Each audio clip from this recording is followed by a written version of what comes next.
눈을 예수께 돌려 함께 찬양하시겠습니다.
안녕하십니까?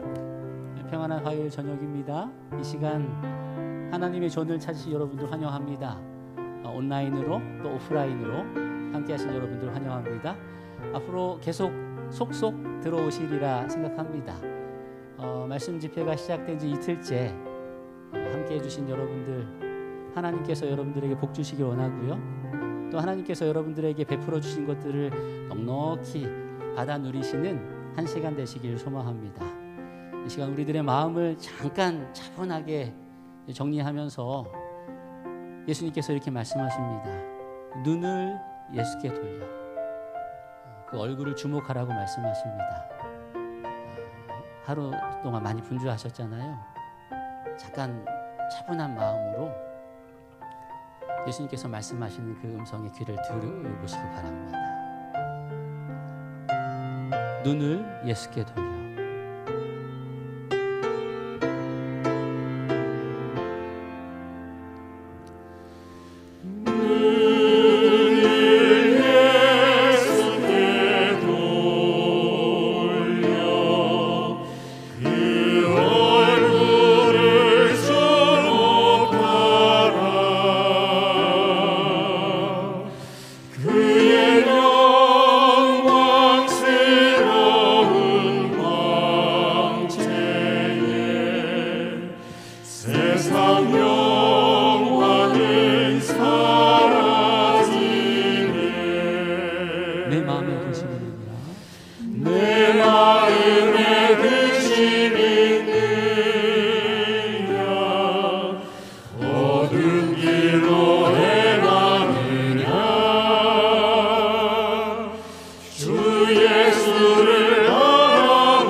그래서 238장 하나님 아버지 주신 책을 함께 찬미하시겠습니다.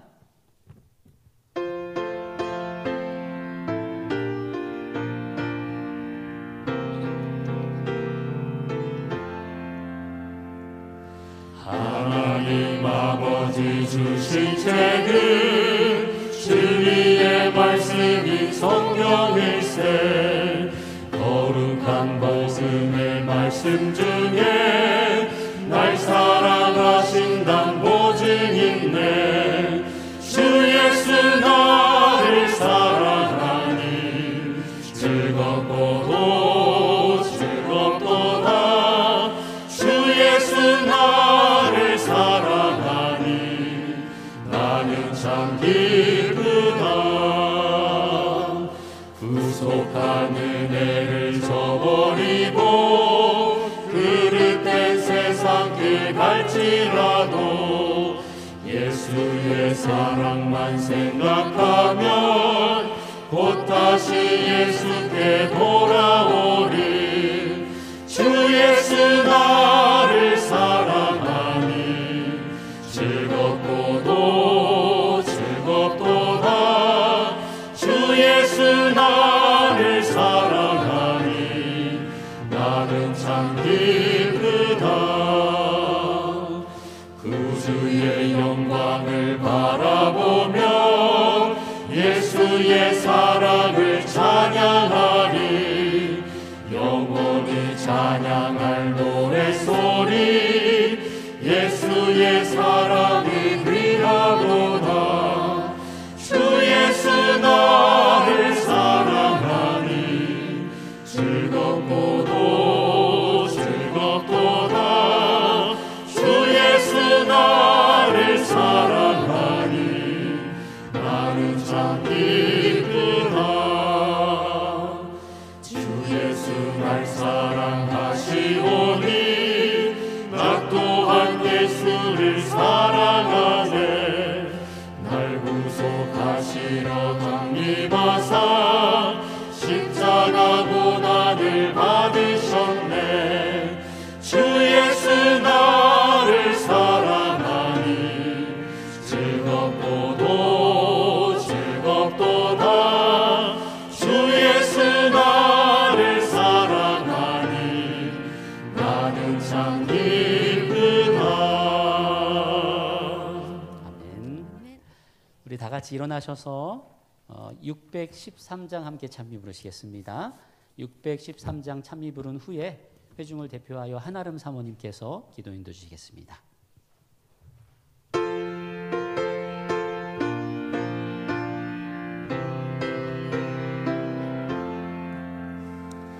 아름다운 우리 집 사랑 있는 집 기쁨 넘쳐 흐르네. 사랑 있는 집 평화 가득 넘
가정 사랑해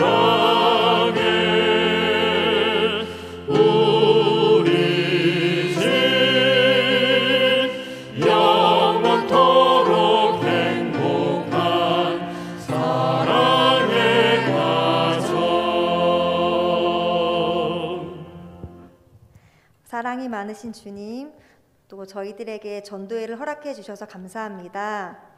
특별히 이번 전도회에 가정을 주제로 말씀을 듣습니다.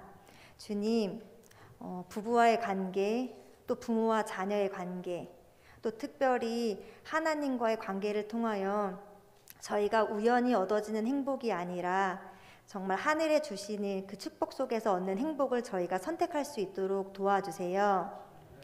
또한 저희가 저희 가정에 또 이 교회에 하나님을 초대함으로 변치 않는 행복을 선택하고 또 그것을 경험함으로 다른 사람들에게 진심으로 나눌 수 있도록 도와주세요. 오늘 또 아버지의 뒷모습, 또 저희가 강의를 들을 때 저희들이 그 말씀을 깨닫고 그것을 한쪽 귀로 듣고 흘리는 것이 아니라 그 말씀을 저희가 지키고 또 행동하고 저희가 선택함으로 그런 삶을 살 수 있도록 도와주세요. 이 시간 예수님께서 함께하여 주시고 이 말씀이 필요한 가슴마다 저희들에게 새 마음을 심어주시고 또 하늘의 힘을 저희들에게 주세요. 예수님의 이름으로 기도합니다.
다시 인사드리겠습니다. 여러분 안녕하십니까?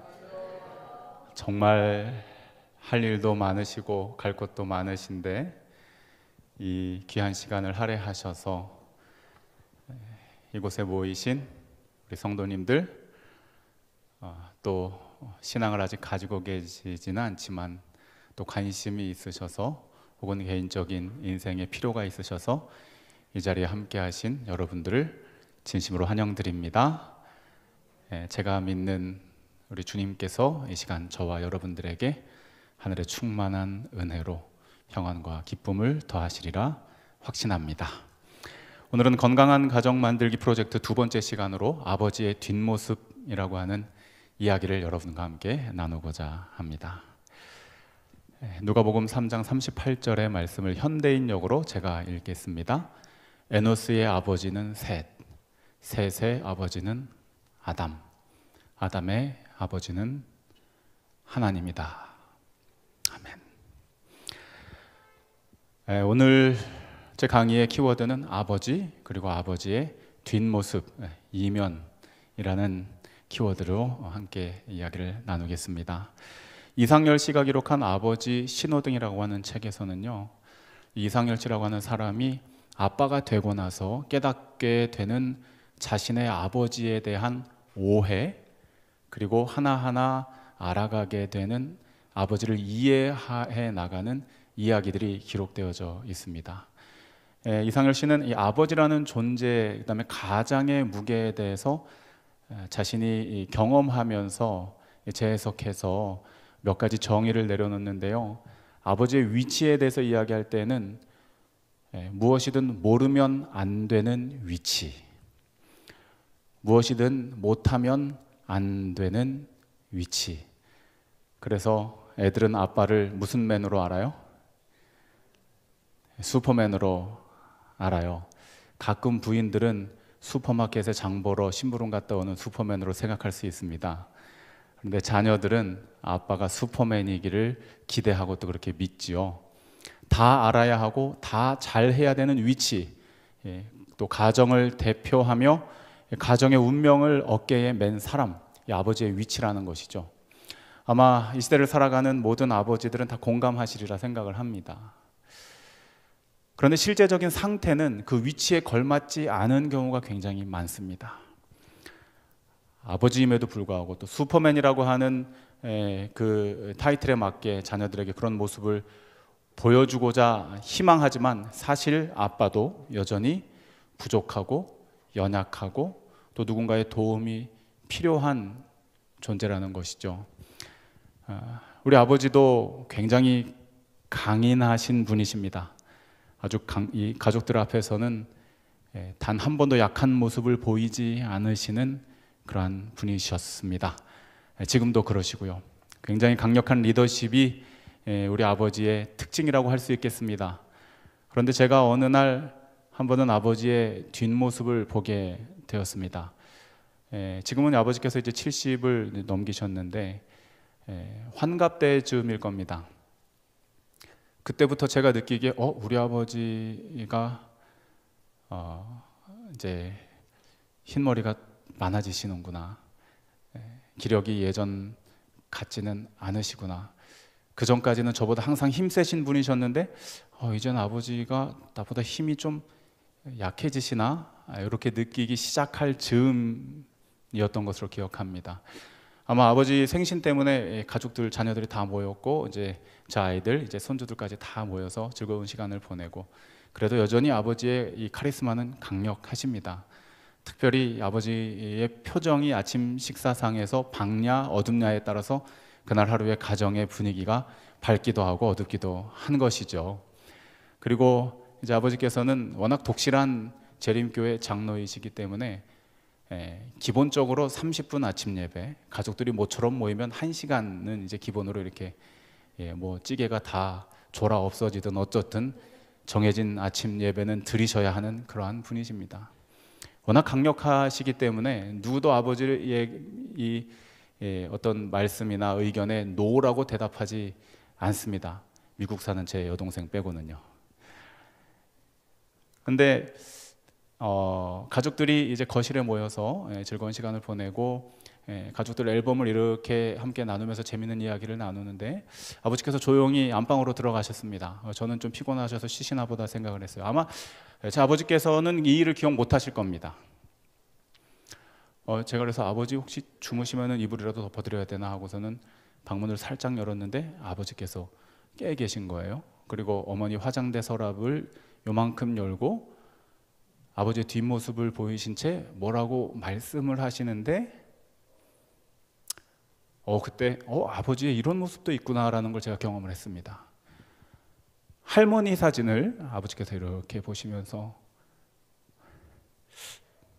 제가 시작부터 이러면 안 되는데요, 우리 아버지께서 엄마 보고 싶어 이런 말씀을 하시더라고요. 그래서 저렇게 강력한 아버지도 어디다 마음 둘 곳이 필요하시구나. 아버지를 길러주셨던 엄마가 그리우시구나. 환갑이 되셔도 그렇구나. 이상열 씨의 아버지의 신호등의 그 내용들을 이제 뭐 다 말씀드릴 수는 없지만 이렇게 좀 축약을 해서 보면은 한 명의 아버지에게서 두 얼굴이 보여진다라는 표현들이 있습니다. 자녀들에게 보여지는 아버지의 모습과 아버지의 실제 모습이 다른 모습이라는 거예요. 대한민국 아버지들이 특별히 그렇습니다. 엄격하시고 무뚝뚝하시고, 불통인데 무슨 불통이에요? 고자로 시작하는 고집불통이십니다. 근데 조금 이해가 돼요. 그 한국 60년대 70년대 그 격변의 사회 변화 속에서 가족들을 어깨에 짊어매고 생존하시려면 그 정도 고집 아니었으면 한국 땅에서 살아남기 쉽지 않았을 것입니다.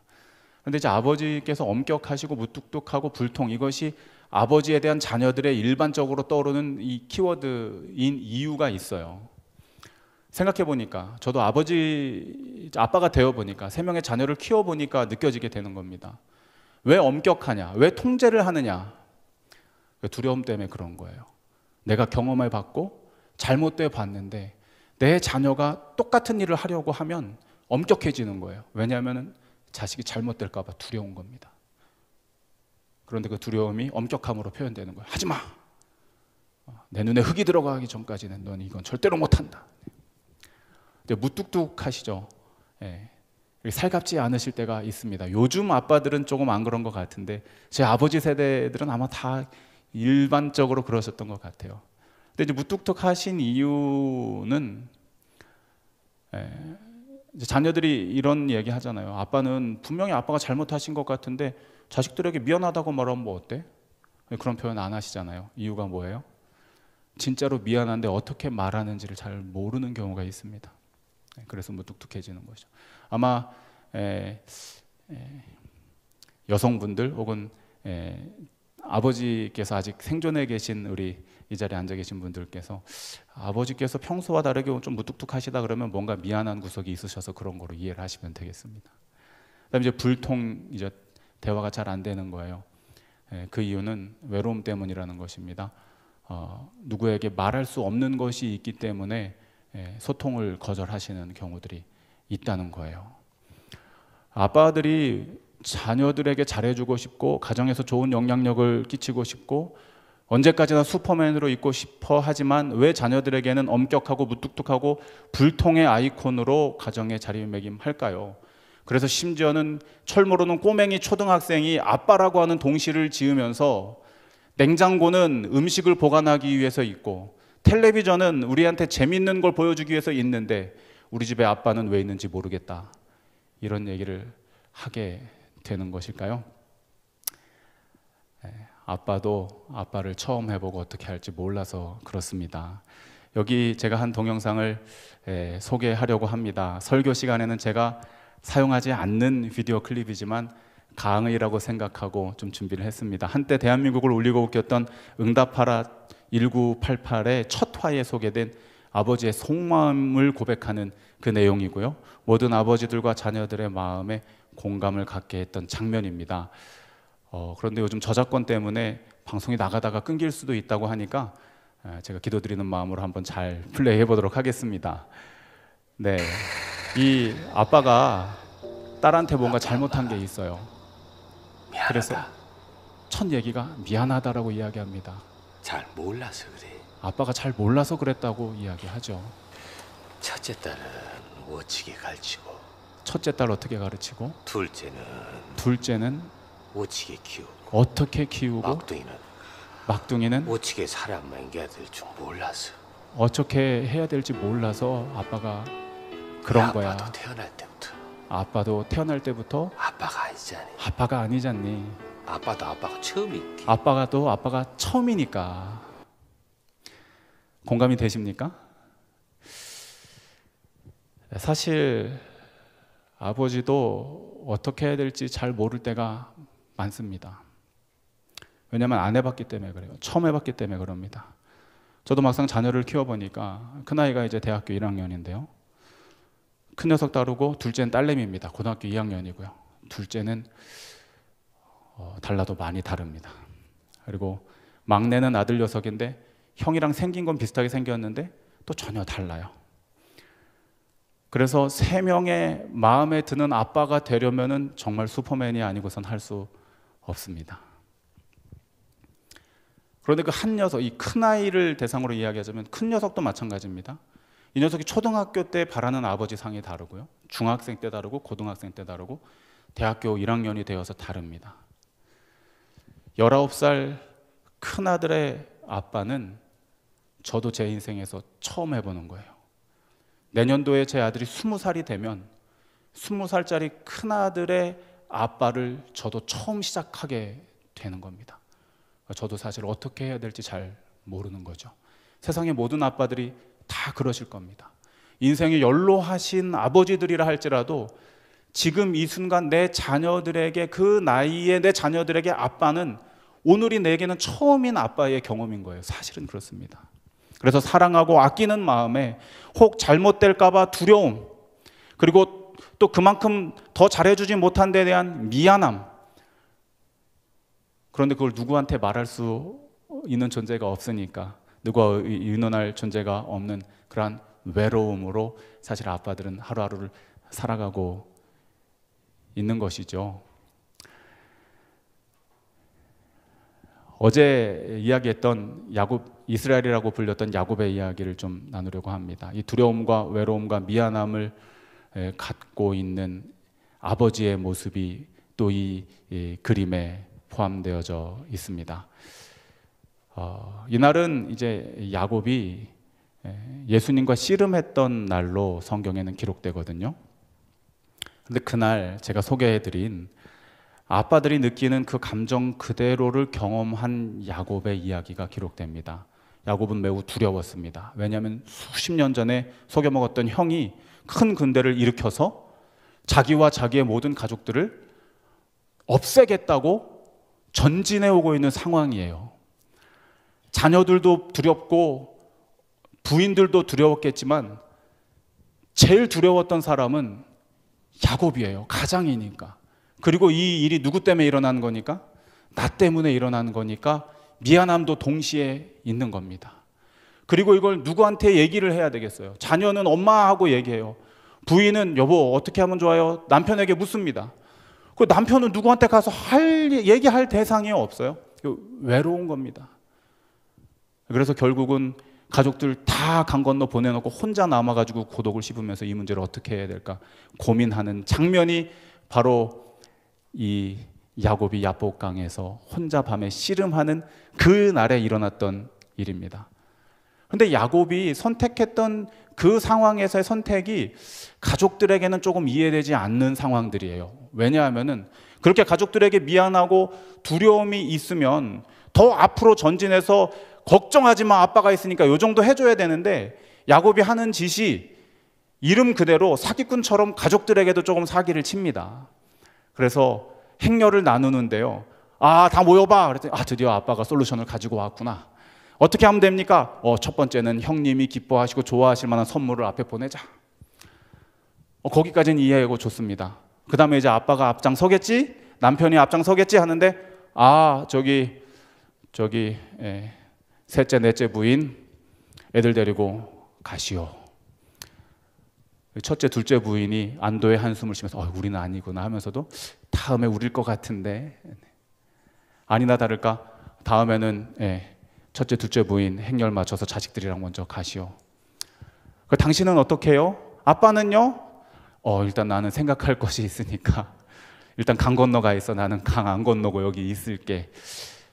이런 이해받지 못할 아빠의 모습을 야곱이 보이게 되죠. 근데 야곱이 원래부터 이런 비열한 사람은 아니었습니다. 제가 즐겨 있는 부조화 선지자 177쪽에 보면 야곱의 어린 시절에 대해 이렇게 이야기하고 있어요.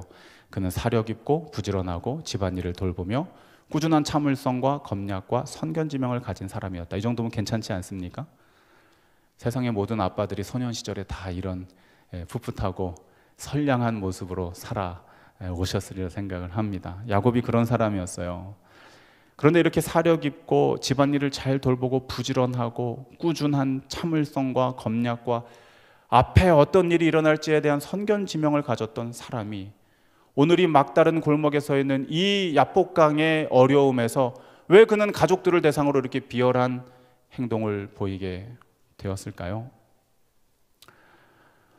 이 포스터는 제 얼굴이 안 보여도 좋으니까 조금 크게 보여주셔도 괜찮을 것 같습니다. 이 가정 문제를 해결하기 위해서 이 공모한 포스터인데 1등으로 수상한 작품입니다.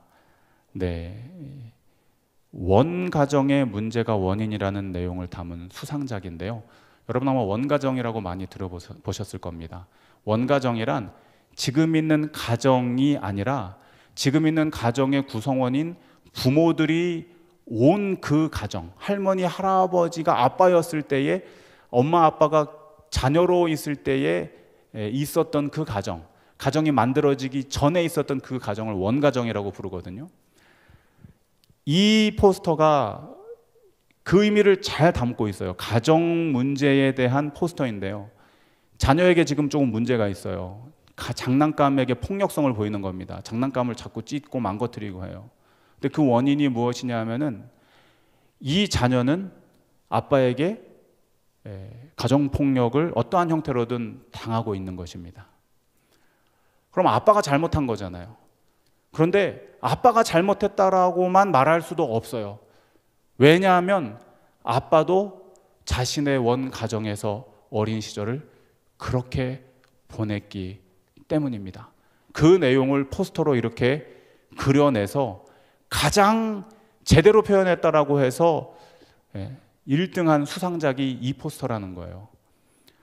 통계가 그렇습니다. 10명 중 8명 아동기 폭력 학대 경험, 가정폭력 가해로 대물림. 이 뉴스 신문에 나온 내용입니다. 가정폭력 가해 집단, 가정폭력을 하는 그 사람들의 이 통계를 살펴보면은 절반 이상이 원 가정에서 나의 아버지에게 폭력을 당했기 때문에, 그리고 그들에게 인터뷰를 하면은 나는 절대로 우리 아버지처럼은 하지 않을 거야라고 하는 사람들이 이 상당수의 사람들이 자녀에게 그 가정폭력의 대물림을 하고 있다는 것이죠. 그래서 보건복지부 통계에 따르면은 전체 아동학대 중 가정에서 행해지는 아동학대가 80% 이상을 차지한다 그래요. 그리고 2018년 통계에서도 아동학대 가해자는 부모가 76.9%래요. 이 중에 친부모가 95%랍니다. 그러니까 사실 자녀들이 가장 행복해야 되는 가정에서 누구에게 100명 중에 98명은 아빠에게 야곱이 자녀들에게 했던 부인에게 했던 그런 비열하고도 불법적인 일들을 당하고 산다는 거예요. 오늘날의 사회가 그렇다는 것입니다. 그런데 이것은 그리스도인들, 기독교인들이라고 해서 예외는 아니에요. 그래서 제가 이전에 읽었던 한 기독교 서적에서는 이 작가가 고백하기를 나는 처음에 하나님을 아버지라고 부르는 것이 두려웠다라는 표현을 써요. 왜냐하면 하나님을 알게 되면서 아버지 하나님 하는데 내가 자라면서 경험했던 아버지 하나님은 아버지는 사랑의 아버지도 아니고 나에게 어떻게 사랑하는지에 대해서 알려주지도 않았고 내게 좋은 추억도 없는 아버지인데 내가 내 삶을 드리고 의지하고 내 내세까지도 내 삶을 맡겨야 되는 그 존재인 예수님, 하나님에 대해서 아버지라고 부르는 것이 거부감을 느끼게 된다는 그런 표현을 제가 읽었던 기억이 있습니다. 그런데 이것은 성경에서도 그대로 이야기하고 있어요. 아비로부터 아들에게로 3대, 4대까지 그 죄의 영향력이 미쳐질 것이다 라고 성경은 이야기하죠. 그 대표적인 피해자가 바로 이 야곱입니다. 야곱이 그날 밤에 왜 가족들에게 비열하게 했을까요? 야곱은 원가정에서 보고 배운 대로 한 것입니다. 평소에는 괜찮아요. 그런데 막다른 상황에 놓이게 되면요, 어떻게 할 줄 모르는 거예요. 그래서 무엇하는 것입니까? 어릴 적에 보고 배운 대로 툭 행동하게 되는 거예요. 정말로 그래요. 평소에는 다 좋은 사람들이에요. 그런데 어느 한순간 막다른 길에 딱 코너에 몰리면은 성격이 탁 나옵니다. 그 성격이 어디서 온 것일까요? 그러한 상황에 처음 처해봤는데 어떻게 할 줄 모를 때에는 어린 시절에 그런 상황에 처해 있을 때 내 아버지, 내 어머니가 하셨던 행동이 나도 모르게 반사적으로 나오게 되는 것이죠. 막다른 상황에서 우유부단해하면서 뒤로 빠지는 행동, 누구한테 배운 것일까요? 야곱의 아버지 이삭에게서 배운 거예요. 이삭이라고 하는 사람은 믿음의 조상 아브라함과 이삭과 야곱이라고 하는데 랭크되어 있는 사람이지만 그러나 가장 색깔이 없는 가장 우유부단한 사람 중에 한 사람입니다. 그리고 그는 가정에서도 그렇게 바른 아버지의 모습을 보이지 못해요. 특히 형제 간의 편애로 두 형제를 갈라놓게 하는 장본인으로 서게 됩니다. 내일 우리가 이야기 나누겠지만 야곱이 집에서 도망치게 되는 일도 그의 어머니가 도망시킨 것으로 알지만 성경을 자세히 읽어보면 아버지가 너 나가 그래가지고 아버지한테 쫓겨나는 일이 벌어지는 거예요. 그럼 이삭 잘못이게요? 야곱의 아버지 이삭 잘못이겠죠. 그런데 이삭도 할 말이 있어요. 왜냐하면 이삭 아버지가 그 유명한 믿음의 조상 아브라함이라고 세계적으로는 알려져 있는데요, 제가 볼 때 가정에서는 별로예요. 부인을 팔아먹습니다. 여기 앉아 계신 여성분들 가능하시겠습니까? 우리 남편이 그런다면? 믿음의 조상이지만 가정에서는 좀 별로예요. 아무리 신앙이 독실하다 할지라도 하나님께서 네 아들을 제물로 바쳐라. 그럼 아들만은 안 되겠습니다 해야 되는데 아들 끌고 산으로 막 제물 바치려고 올라갑니다. 아빠로서는 빵점이에요. 이삭도 그런 아버지 밑에서 자란 것입니다. 그러니까 평소에는 괜찮은데 혼자서 감당할 수 없는 일이 탁 닥치게 될 때 그때는 너무 무섭고 또 미안한데 아버지에게서 받은 것은 그것밖에 없고 누구에게 물어보거나 짐을 같이 져줄 사람도 주변에 없고 그래서 슈퍼맨이 되어야 하는 아빠도 그렇게 인간적인 모습을 보이고 마는 것입니다. 그리고 혼자 남았는데 하필이면은 누군가가 자기에게 와서 씨름을 하자고 덤비네요. 이날 야곱은 사력을 다해서 싸웁니다. 싸우다가 도저히 안 되자 그의 마음 가운데 든 생각은 이런 것이었습니다. 이거는 사람의 힘으로 해결할 수 있는 문제가 아니구나. 지금 내가 닥친 상황, 형님과의 문제도 그렇고 자녀들과의 문제도 그렇고 아내와의 문제도 그렇고 당장 지금 내가 씨름하고 있는 이 사람도 남자들은 알거든요. 팔씨름 한번 이렇게 붙을 때 딱 잡아보면 견적이 나옵니다. 내가 질지 이길지. 야곱은 직감적으로 아는 것입니다. 내가 이 사람이랑 싸워서는 이길 수가 없겠구나. 그래서 그가 다행히도 그의 원가정에서 배우지 말아야 할 것들도 많이 배웠지만 그래도 한 가지 매우 희망적인 원가정에서 배운 그것, 힘들고 어려울 때 사람의 힘으로 해결되지 않을 때 의지해야 할 존재가 계시다는 사실을 그가 기억하고 그날 밤 하나님을 부릅니다. 그래서 부조와 선지자 196쪽 197쪽에 이렇게 기록해 놓았죠. 그의 유일한 희망은 하나님께 있었다. 그는 진지한 탄원과 눈물로 하나님 앞에 기도하였다. 그가 이렇게 기도하고 하나님을 부를 때에 어떤 일이 벌어지게 됩니까? 우리가 원가정 이야기하지 않았습니까? 아브라함은 뭐 할 말이 없었겠습니까? 아브라함도 그 아버지한테서 받은 게 그런 거라서 그럴 거예요.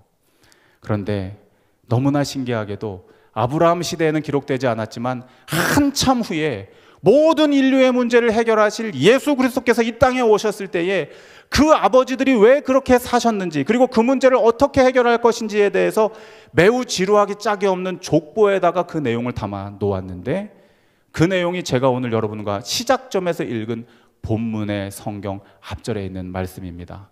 야곱의 족보를 이렇게 써놨어요. 누가복음 3장 30절 현대인역입니다. 야곱의 아버지는 누구라고요? 원가정의 해악을 전해준 이삭이라고요. 이삭의 아버지는 누구라고요? 믿음의 조상이라고 불려져 있지만 가정에서는 점수가 별로였던 아브라함이었다고요. 그 아브라함의 아버지도 있는데 데라라는 사람이에요.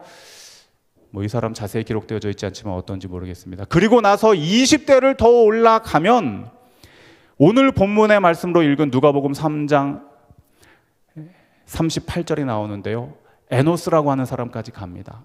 에노스도 그 자식에게는 별 이상한 거, 좋지 않은 거를 물려준 아버지인데 그 아버지가 누구였다고요? 셋이었다고요. 셋도 아버지가 있는데 셋의 아버지가 누구였다고요?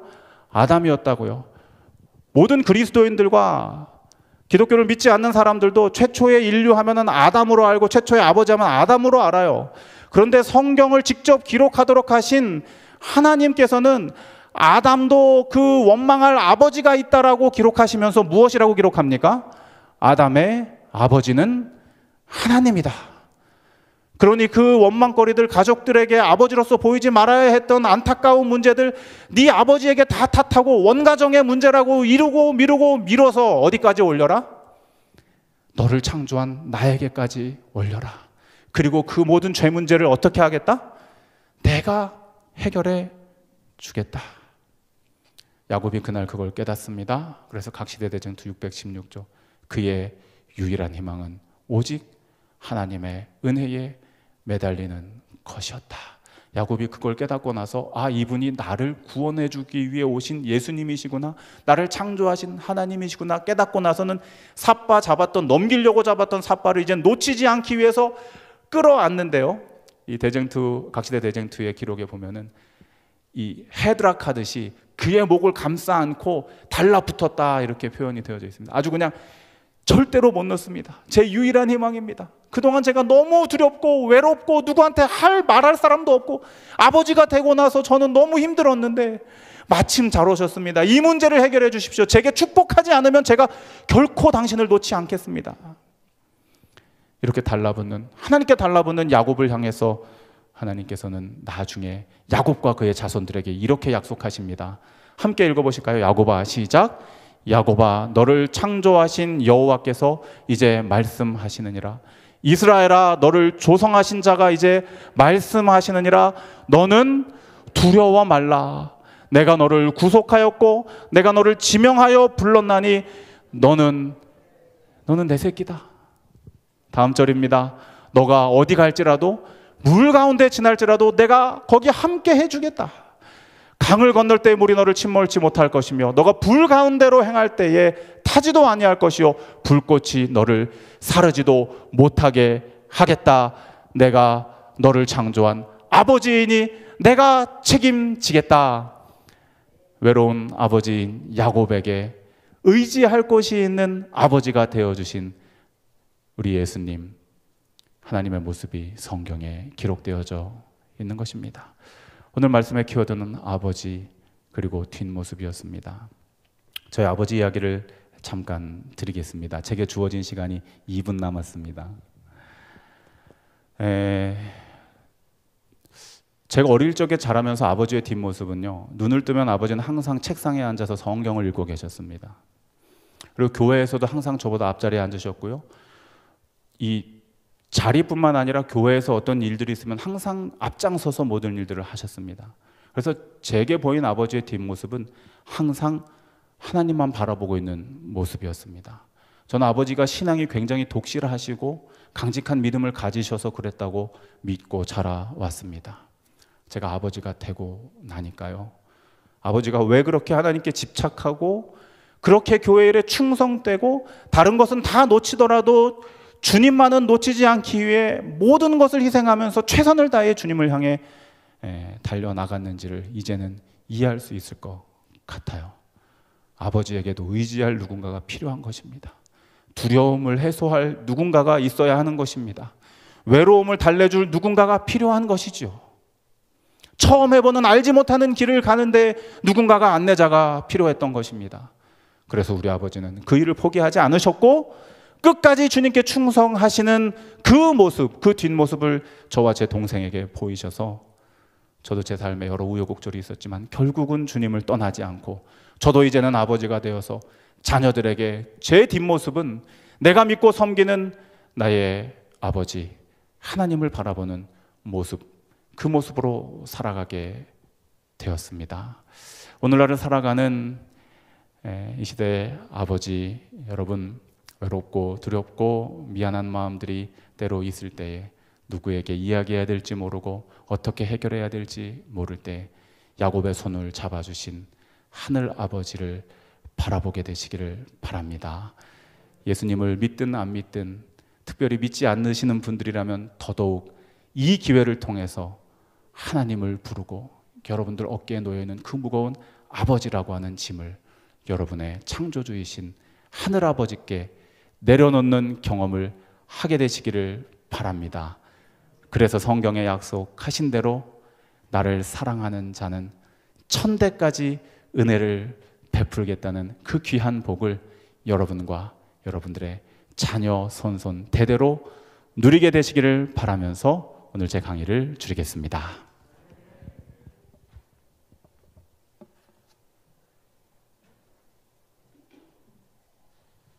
귀한 강의를 해주신 우리 우현준 목사님께 진심으로 감사드립니다. 우리 감사의 마음을 박수로 함께 표현하면 좋겠습니다.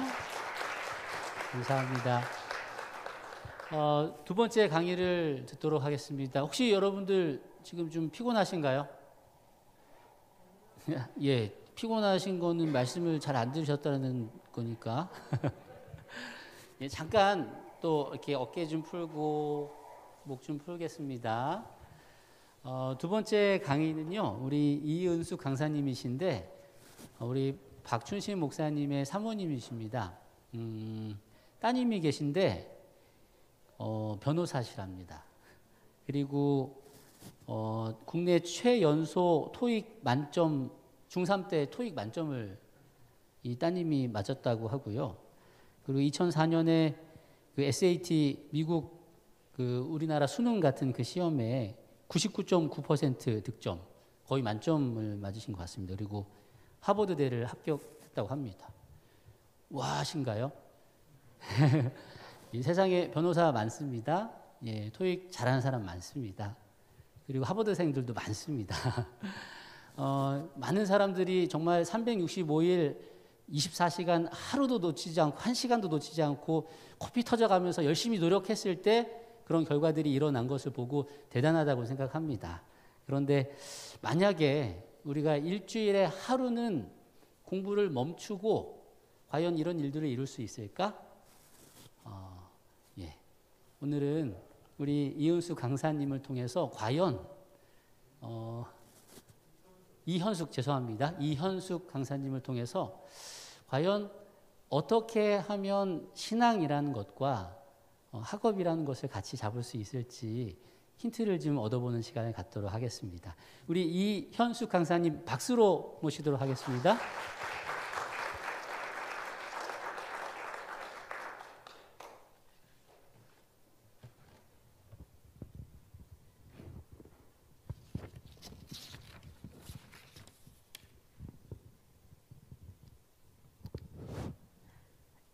저도 제 아버지 이야기를 해보겠습니다. 제가 중학교 입학했는데 만년필을 하나 선물 받았어요. 만년필은 잉크 놓고 만년필 촉으로 쓰는 거잖아요. 근데 제가 너무 칠칠 맞아가지고 쓰다가 며칠 쓰다가 똑 떨어뜨렸어요. 그러면 만년필 촉이 그냥 탁 나가서 쓸 수가 없어요. 그러면 이제 저는 아버지한테 쪼르르 가서 아버지 만년필 촉 망가졌는데요. 그래 가서 고쳐다 주셨어요. 그걸 잘 썼으면 얼마나 좋겠습니까? 며칠 또 있다가 또 떨어뜨려요. 그러면 또 아버지한테 가서 아빠 또 망가졌는데요. 또 고쳐주셨어요. 그거를 몇 번을 했는지 모르겠어요. 지금 실 수가 없어요. 그 만년필을 어떻게 하다가 잊어버릴 때까지 떨어뜨리며 고쳐주시고 떨어뜨리면 고쳐주시고 야 너 조심 좀 하지 소리를 한 번도 안 하셨어요. 그리고 그 만년필을 제 수명을 다해서 없애셨습니다. 또 중학교 입학하니까 가정 시간에 색시를 사오라고 그래요. 수를 놓는다고. 그래서 또 이제 그때는 제가 뭐 마켓도 못 가니까 아빠 저 가정 시간에 수 놔야 되는데 색실 좀 사다 주세요. 그랬더니 거짓말 조금 보태서 사실적으로는 한 봉다리를 만큼을 사오셨어요. 시장에 있는 세상에 있는 모든 색깔의 색실은 다 사오신 것 같아요. 분홍색도 진한 분홍색, 조금 덜 진한 분홍색, 중간색, 뭐 아주 분홍색, 뭐 너무너무 그 색실이 저는 그렇게 많은 줄은 정말 몰랐어요. 그래서 그걸 잘라서 그걸 따가지고 제가 결혼한 후까지 그 시를 썼어요. 바느질 할 때. 근데 제가 미국 가느라고 그걸 잃어버렸어요. 참 아쉬운 일인데 한 번은 제가 아빠 과학 문제집이 필요한데요.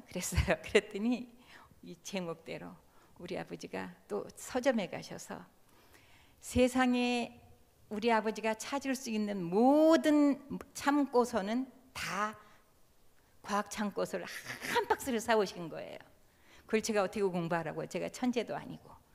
그래서 제가 그 중에서 아버지가 딱 보고서 지학사에서 나온 노란 껍데기로 한 물상이란 그 참고서를 제가 꺼내서 열심히 공부해가지고 제가 제일 좋아하는 과목이 이 물상이었어요.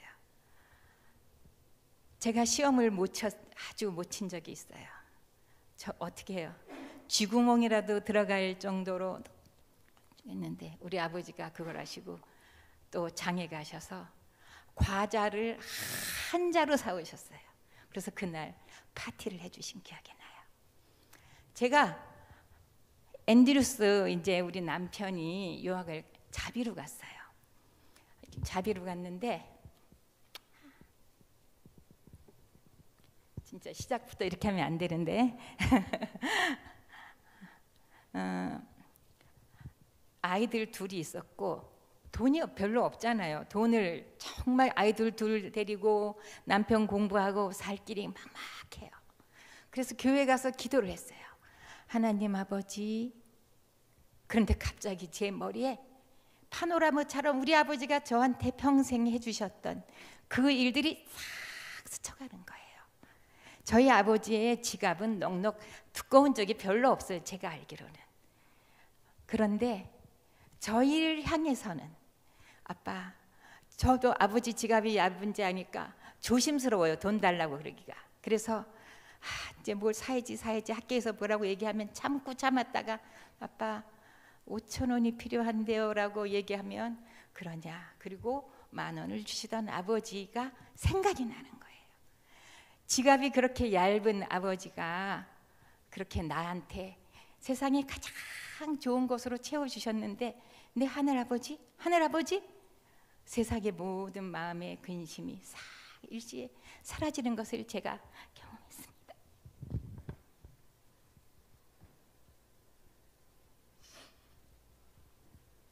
죄송합니다. 재작년에 돌아가셨어요. 그래서 자, 그러면서 제가 야, 하나님께서 왜 부모를 아버지라고 부르게 하고 하나님을 왜 아버지라고 부르게 했을까에 대한 생각을 하게 됐어요. 왜 우리는 뭐 아버지, 어머니는 나는 상관없어 이렇게 할 수가 없는 거죠. 왜냐하면 대표명사라는 게 있잖아요. 이게 이 세상이 남성 위주로 되다 보니까 좀 마음에 안 드는 일이지만 남성 위주로 되다 보니까 이 아버지 하면은 부모를 대표하는 건데 나를 왜 아버지, 어머니, 부모, 하늘의 하늘 아버지, 하늘 이 땅의 아버지, 우리를 아버지 또는 부모라고 어머니라고 부르게 하신 이유는 바로 우리한테 내 자녀에게 하나님의 모습을 보여주게 하려고 그 명칭을 주셨구나 하는 그런 생각을 했습니다. 얼마나 놀랍고 정말 이건 말로 어떻게 표현할 수가 없는 그러한 일입니다. 그러면 우리가 어떻게 우리가 하나님 아버지를 내 모습에서 투영할지 우리가 고민할 것은 이것입니다. 사실 오늘 저희 아이가 참 우연찮게 대학을 참 좋은 대학 가고 그래서 이제 공부 때문에 저를 부르신 것 같은데 사실 공부 이전에 우리가 꼭 생각을 해야 돼요. 우리 자식들 사랑하잖아요. 우리가 하나님의 모습을 담는다는 것은 하나님께서 어떻게 우리를 사랑하시는 것을 그대로 실천하는 것이 하나님을 닮는 거잖아요.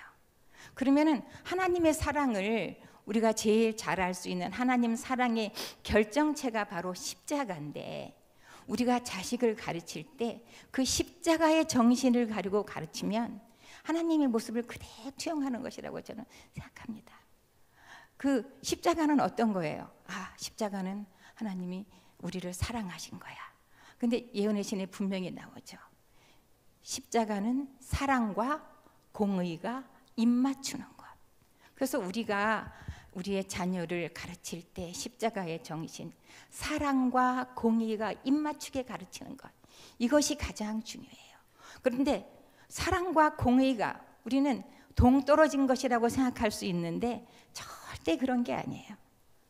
사랑과 공의는 어쩌면 사랑이라는 단어보다 더 진한 사랑일 수 있어요. 우리가 자식들을 키워본 사람들은 다 알 거예요. 자녀들한테 공의를 집행하는 게 얼마나 가슴 아픈 일인지, 그렇지만 그 자식을 위해서 꼭 해야 되는 것인지, 그래서 정말로 진한 사랑이 이 공의인 것을 우리가 알 수 있어요. 그래서 우리가 참 우리 목사님께서 오늘 너무나도 좋은 말씀 해주셨는데 우리가 정말 매 순간순간 자녀들과 새로운 경험과 새로운 그 순간을 맞이하는데 그 순간마다 내가 하나님 아버지를 십자가의 정신을 제대로 기를 수 있나 하는 것이 우리의 최우선 목표에 되게 됐습니다. 그러면 우리가 이제 우리가 생각하기에 신앙과 학업은 동떨어진 것인가? 아니면 신앙하면은 조금 공부나 출세에는 손해를 보는 것인가? 여러분은 어떻게 생각하세요? 그 이야기는 조금 이따가 하겠습니다. 우리가 왜 신앙 교육을 이 세상의 학습을 위해서도 공부를 위해서라도 왜 신앙 교육을 열심히 해야 되는지는 우리가 한번 따져봐야 될 것 같습니다. 오늘 사실 제목은 공부 반란이에요. 그런데 목사님께서 뭐 아버지의 뒷모습이라고 그래서 저도 아버지하고 추억이 담긴 그 물건을 그냥 하나 제가 제목을 한 건데 공부 반란이에요. 그 공부 반란은 우리 아이가 쓴 책의 책 제목인데 그래서 공부 반란 그래서 저한테 프로필을 달라고 그러시더라고요. 그래서 저는 사실 프로필이 아까 들으셨죠. 뭐 제가 저에 대한 프로필은 없고 뭐 누구의 부인이고 누구의 엄마고 뭐 그런 거밖에 없어요. 참 제가 보잘것없는 사람이에요.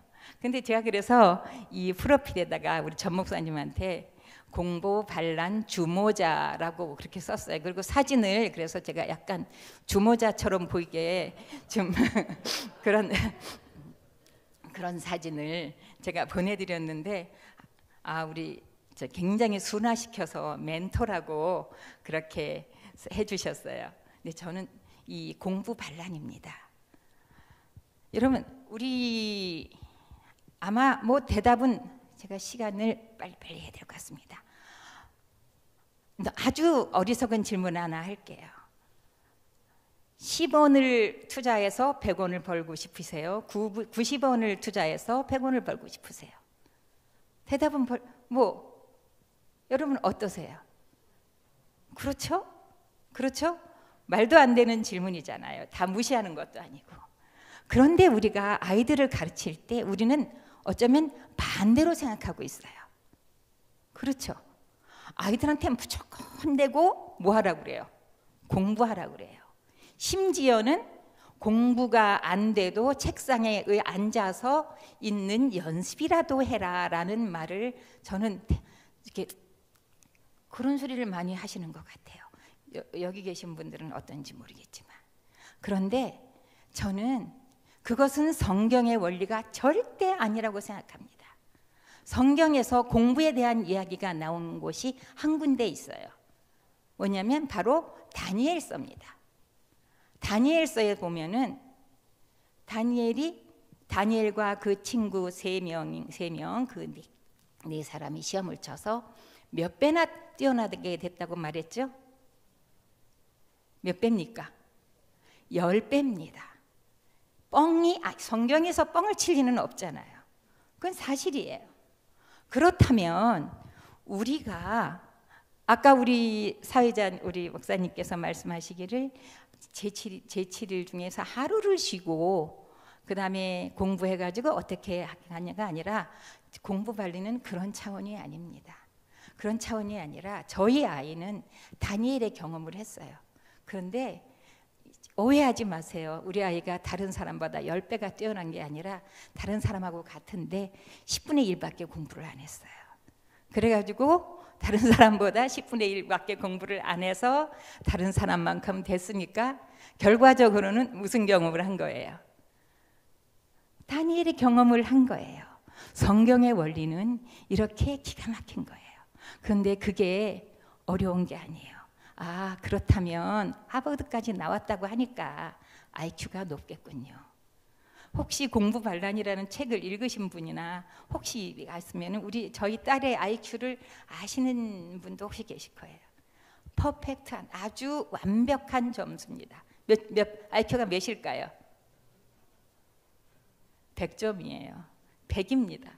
IQ 검사했는데 정확하게 그래서 엄마 나 IQ 100이야 그러고 아주 신나게 나와 신나게 중학교 1학년 때 검사 결과지를 가지고 왔어요. 그래서 아주 100이라고 좋아해서 그래 다행이다. 네가 그래도 두 자리가 아니구나 라고 제가 그랬습니다. 그러니까 100이 그렇게 나쁜 거는 아닌데 그렇다고 해서 이렇게 뛰어난 머리를 가진 아이도 아니에요. 그런데 정말로 제가 이 단에서 왜 거짓말하겠습니까? 저희 아이는 다른 아이들의 10분의 1 정도 공부했을까? 많이 아무리 후하게 잡아도 5분의 1 다른 사람보다 5분의 1 이상을 공부를 안 했어요. 정확하게 제가 한번 계산을 해드릴게요. 뭐냐면 SAT 99.9% 맞았다고 그랬죠. 근데 그 시험이 좀 영어 같은 거 되게 어려워요. 미국 아이들도 이렇게 평상시에 쓰지 않는 단어들을 외워야 돼요. 그래서 그걸 굉장히 오랫동안 미국 아이들도 프리 SAT 치고 또 SAT 치고 가지고 되게 오랫동안 공부를 해요. 근데 저희 아이가 하여튼 좀 한국에서 고등학교를 보냈기 때문에 그거를 할 시간이 없었어요. 그래가지고 너무 바쁘다가 시험 4주 앞두고 공부를 시작했어요. 근데 그 중에 또 며칠은 뭐 방송에서 뭐 녹화를 한다고 해가지고 또 며칠 빠지고 해가지고 4주 채 못 되는 시간 동안 공부를 했어요. 자, 그랬는데 몇 점이 나왔어요? 99.9%. 저는 그것만 해도 감지덕지인데 우리 딸은 되게 하셔서 엄마 한 번 더 칠까요? 그런 거 냅둬라. 제가 말려서 그만 쳤어요.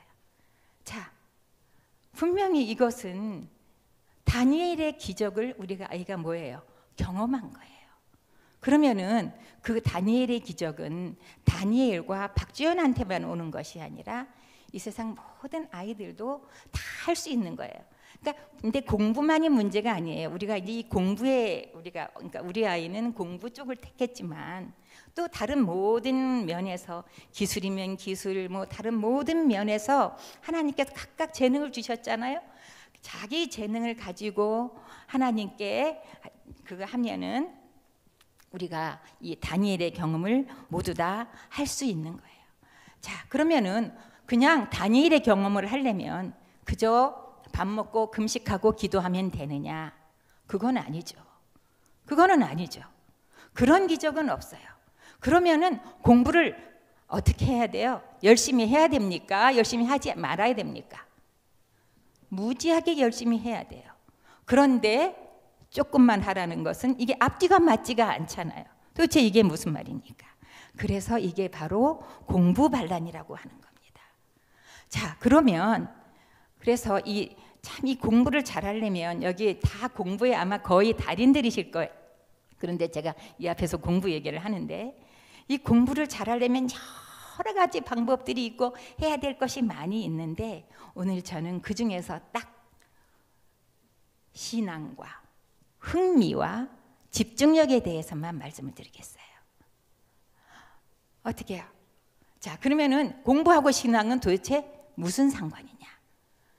조금 공부하려면 신앙이 좋아야 돼요. 그러면 기적이 일어나느냐? 그게 아닙니다. 공부를 어떻게 해요? 여러분, 제가 아이들을 오랫동안 가르쳤어요. 학교에서도 가르치고 학원에서도 가르쳤는데 12분 남았구나. 그냥 책에다가 새까맣게 색칠을 하면서 밤새도록 공부를 하는 학생들이 시험을 잘 치냐? 아닙니다. 그거 시험을 보장하는 게 아니에요. 공부를 집중적으로 제대로 해야지만 어떻게 해요? 시험을 잘 쳐요. 그렇다면은 거기에 필수적인 게 뭐예요? 집중해야 돼요. 집중해서 공부하면은 아이들은 누구나 잘할 수 있어요. 그리고 그러면 집중하는 방법을 어떻게 해야 되느냐? 그것이 우리가 물론 어떤 아이들은 선천적으로 집중하는 방법을 잘하는 아이들이 많아요. 그런데 대부분은 옆에서 그 방법을 일깨워주면 좋은 습관을 이렇게 가지게 가르쳐주면 그걸 잘하더라는 거죠. 그래서 저는 저희 딸한테 어릴 때부터 제가 하는 말이 너 절대로 책상 앞에서 공부가 안 될 때 공부하지 마라. 공부하는 척 하지 마라. 공부가 안 되면 빨딱 일어나라고 가르쳤어요. 그것이 제가 우리 아이 공부 시작할 때 한 말이에요.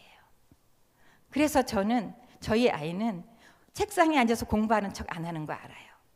그런데 그거를 어떻게 해요?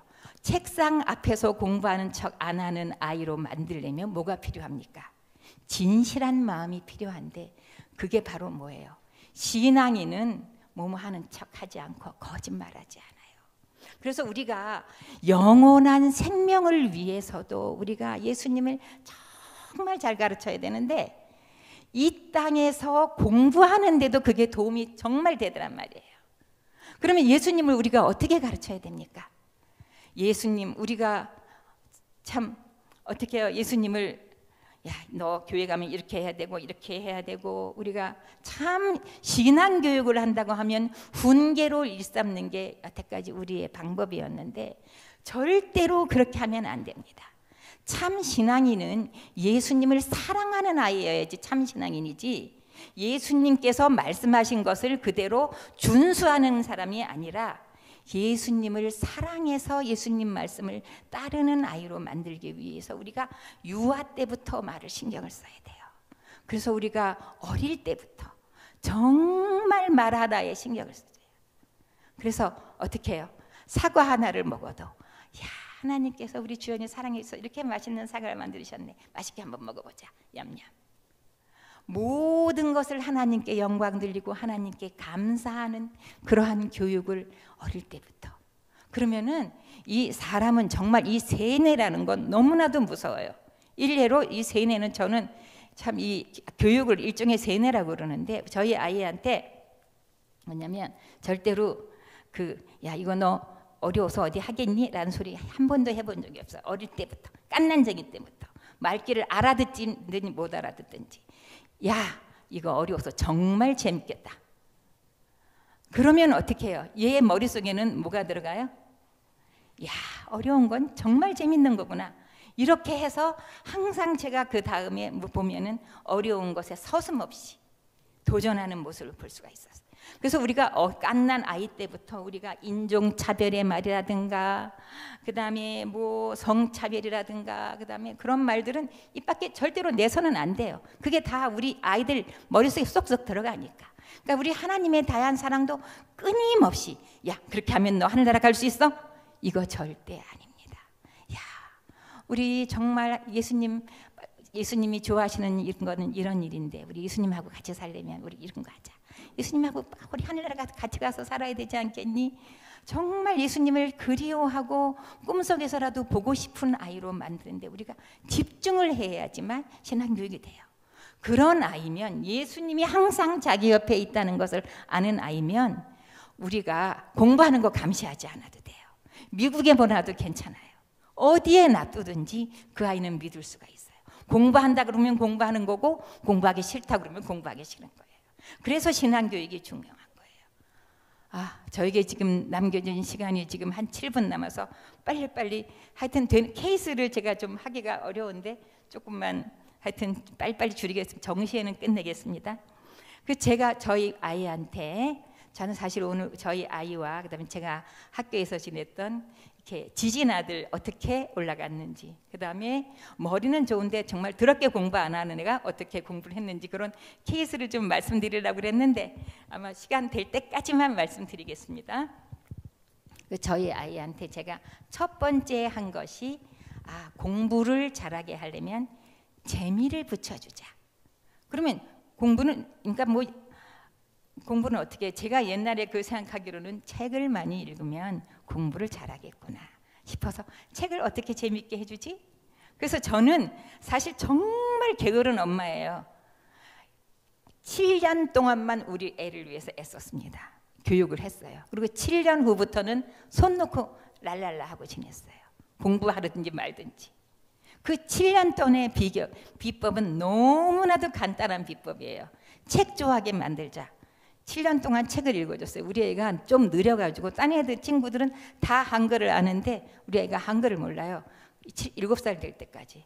그래서 7살 될 때까지 책을 읽어주되 미친 듯이 재밌게 읽어줬어요. 다른 사람들이 아무도 안 보고 우리 아이하고 저하고만 집에 있으니까 어떻게 해요? 구연동화 하듯이 손짓 발짓 하면서 별별 소리 다 내가면서 TV는 물론 없이 책을 읽어줬어요. 그러니까 우리 아이 생각에 세상에서 제일 만나고 제일 재밌는 건 뭐예요? 책이에요. 너무 책을 많이 봐서 걱정이었어요. 그게 첫 번째 공부 비결이에요. 제가 딱 7년만 했습니다. 그 책을 그렇게 많이 읽으니까요. 그리고 저희 아이는 초등학교를 미국에서 다니고 미국에서 이제 한국에 와서 중고등학교 다니고 다시 미국 가서 공부를 했는데 정말 큰 축복을 받았지만 어떻게 보면 잘못하다가는 국제 미화가도 될 수 있는 거였어요.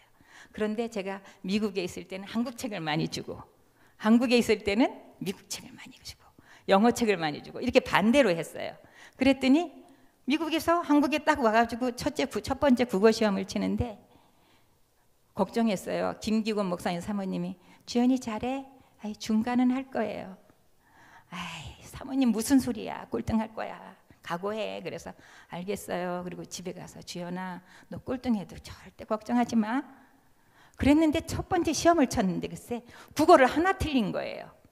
미국에서 자랐는데 무슨 힘이에요? 제가 과외시킨 것도 아닌데 책이 그렇게 그 다음에 다시 고등학교 3학년 때 미국으로 갔어요. 암만 초등학교 나왔어도 고등 영어와 초등 영어는 질적으로 다르잖아요. 근데 제가 한국에 있을 때 계속 영어책을 줬거든요. 그랬더니 거기 가서 고등학교 3학년인데 대학 장문이라는 반으로 들어가려 이렇게 하더니요. 그러니까 거기는 미국에서도 공부 잘하는 아이들이 하는 영어 클래스예요. 거긴 영어도 다 수준별로 하거든요. 거기 가서 집에 왔는데 뭘 열심히 해서 너 뭐 하냐 그랬더니 지네 반 애들 문장 고쳐주고 있대. 한국에서 간 주제에. 이것은 저희 딸이 잘나서가 아니라 책을 그냥 편안하게 던져주고 많이 읽으니까 저절로 되는 공부예요. 자, 그렇게 해서 저는 공부 재미는 책으로. 근데 이 책을 저는 책으로 했지만 우리 모든 자녀들이 다 달라요. 그러니까 각자 자기 자녀에 맞게 하시면 돼요. 저는 제 경험만 얘기하는 거예요. 자, 그다음 집중력. 흥미가 있으면 어떻게 해요? 집중력은 따르게 돼요. 우리가 아이가 집중할 때 절대 방해하면 안 돼요. 그래서 저는 너 확실하게 모든 것을 깊이 파게 하라고 저는 아이들을 가르쳤어요. 근데 집중력 훈련, 저희 아이는 어릴 때부터 그 책을 많이 읽고 뭐 하면서 이 공부하는 데는 집중하는 훈련이 돼서 다른 아이 집중력 훈련하는 거 제가 알려드릴게요.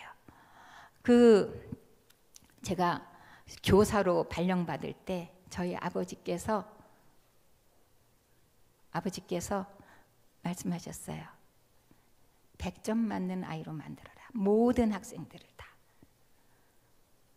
네. 가서 애들 100점 가르치려고 밤 9시까지 애들을 내가 남겨놓고 수업을 했어요. 그리고 그 도시는 시험을 한 달에 한 번 정도 전시 시험을 쳐가지고 1, 2, 3, 4, 5, 6등 시험을 등수를 매겨요. 근데 우리 학교가 맨날 3,6학교가 6등인 거예요. 6학교 중에. 제가 가보니까 야, 하나님 이름을 가진 학교가 그러면 안 되지. 밤 9시까지 열심히 가르쳤어요. 우리 아버지가 100점 맞는 학생 만들려고 그랬으니까. 그리고 시험을 딱 쳤는데 기가 막힌 거예요. 요거 시험 나온다, 요거 나온다, 요거 나온다는 것만 1번부터 마지막까지 나왔어요. 띵호합니다, 진짜. 그런데 이제 시험지를 가지고 교육청으로 가요. 거기는 교육청 가서 선생님들이 남의 학교 학생 가지고 점수를 딱 매기는데 평균 34점이 나왔어요. 평균 34점이 1등 1, 2가 있습니까? 위에 아이 5등하고 20점 차이가 나는 6등이에요. 아니 하나님, 제가 이렇게 하나님의 이름 때문에 열심히 9시까지 애들을 가르쳤는데 왜 이렇습니까? 말이 안 되잖아요. 그런데 다시 생각했어요. 그래서 이제 시간이 돼서 하여튼 아이들 개개인 제가 개개인으로 해서 그 아이들이 1등까지 하나님께 할 수 있도록 그 아이들을 하셨는데 그 집중력 훈련에 대한 거는 글쎄 기회가 되면 나중에 말씀드리겠습니다. 이제 1분 남아서 제가 우리 아버지 말씀으로 하고 마치겠어요. 저희 아버지가 저희가 미국에 있을 때 교통사고를 당해서 다 한쪽 다리가 좀 불편하셨어요. 근데 이제 제가 지금 우리 딸 하버드 들어간 딸 이야기만 하니까 여러분들께서 참 뭐 저 집은 참 자식 잘 뒀네라고 하실지 모르지만 사실은 저한테는 아들이 한 명 더 있어요. 근데 그 아이는 24년 동안 제 옆에 제 품에 살았는데 한 번도 자기 손으로 밥을 못 먹고 한 번도 엄마란 소리도 못 하고 그렇게 해서 자란 아이예요. 그 아이가. 그래서 여러분들 자녀들이 걷기만 하고 말하고 뛰어만 다니면 진짜 하나님께 감사한 거예요. 그 아이는 그러면서 항상 이 엄마 아빠 팔 베개를 하고 24년 동안 잤어요. 자, 그런데 제가 왜 이야기를 하냐면 저희 딸이 자기보다 6살 난 남동생을 보면서 한 번도 부끄러워한 적이 없어요. 친구들 다 데려와서 우리 자기 남동생하고 같이 놀고, 그 말도 못하고, 그런 이 머리가 바이러스가 침투해서 석회가 돼가지고 아무것도 할 수 없었던 그 아이를 얼마나 사랑하면서 밖에 나가면 그 아이 선물 사오고, 심지어는 로스쿨 졸업하고 미국에서 좋은 직장을 잡았는데도 동생하고 지내기 위해서 한국에 온 아이예요. 저는 우리 아이가 그렇게 자라주셔서 저 너무 감사해요. 그리고 밤이 되면 이제 밤이 되면이 아니라 이제 우리 친정 아버지가 우리 집에 오시고 온 식구들이 모이면 그 아이 앞에서 기쁘게 해주려고, 말 못하고 움직이지 못하는 애를 기쁘게 해주기 위해서 쩔뚝거리시면서 우리 아버지는 춤을 추셨어요. 온 식구들은 그 아이 앞에서 공놀이를 하면서 그 아이가 깔깔거리면서 엔돌핀 생기라고. 저희 딸과 저희 사위는 밤에 저희가 같이 사는데 그 아이가 재밌게 하려고, 그 피곤한 아이들인데 밤중에 11시가 돼도 그 아이하고 1시간 동안 놀아주다가 잠을 자고. 이 하나님을 사랑하기, 예수님을 사랑하게 가르치니까 그렇게 마음이 곱게 크더라고요. 그리고 그 아픈 아이 앞에서 춤을 추는 그 모습이 바로 하나님 아버지의 모습이고 우리 아버지의 모습이에요. 자, 오늘 말씀을 여기까지 마치겠습니다. 감사합니다. 제가 시간 안배를 못해서 두서없이 결론을 내지 못해서 정말 죄송합니다.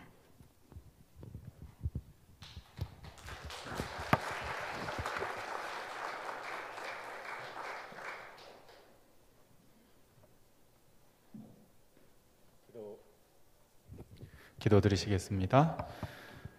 하늘에 계신 아버지, 감사를 드립니다.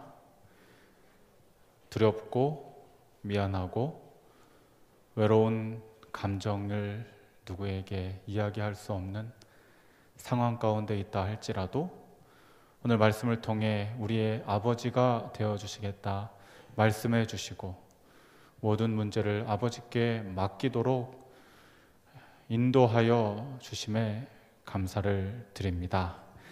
살아가면서 우리가 힘들고 어렵고 두려움 가운데 처하게 될 때에 오늘 야곱의 인생을 통하여 우리에게 약속으로 보여주신 우리 하나님께 우리의 마음을 드릴 줄 아는 믿음을 갖게 하여 주시옵소서. 또한 오늘 또 자녀의 교육 문제에 대해서 우리가 함께 나누면서 이 세상에서 우리 자녀들이 짊어져야 할 공부라고 하는 그 무거운 짐 앞에서 어떻게 그 문제를 해결해야 할지 우리 하늘아버지를 바라보는 그 해결책을 배우게 해주셨으니 감사합니다. 우리의 자녀들에게도 우리가 믿고 있는 하늘아버지의 사랑을 잘 전할 줄 아는 부모들 또 아버지 어머니들 될 수 있도록 우리와 함께하여 주시옵소서. 모든 은혜에 감사드리오며 예수님 이름으로 기도드립니다. 아멘.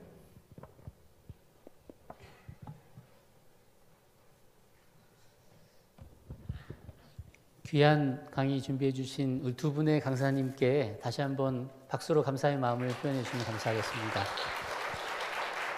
시간이 너무 촉박해서 마치 우리 이현수 강사님은 밀당의 귀재이신 것 같습니다. 이제 궁금해지려고 했는데 끝이 났습니다. 꼭 다음에 한 번 더 기회를 꼭 마련해서 이 궁금한 것들을 다 들어봤으면 좋겠습니다. 내일도 같은 시간에 또 귀한 강의들이 준비되어 있습니다. 변함없이 찾아주시면 너무 감사하겠고요. 내일은 6시부터 7시까지 아로마 마사지, 발 마사지는 없고요. 아로마 마사지를 준비하고 있습니다. 가능하신 분들 함께 해주셔서 유익을 얻으시면 좋겠습니다. 오늘 함께 해주셔서 정말 감사드립니다. 늦은 밤 조심히 돌아가시기 바랍니다. 감사합니다.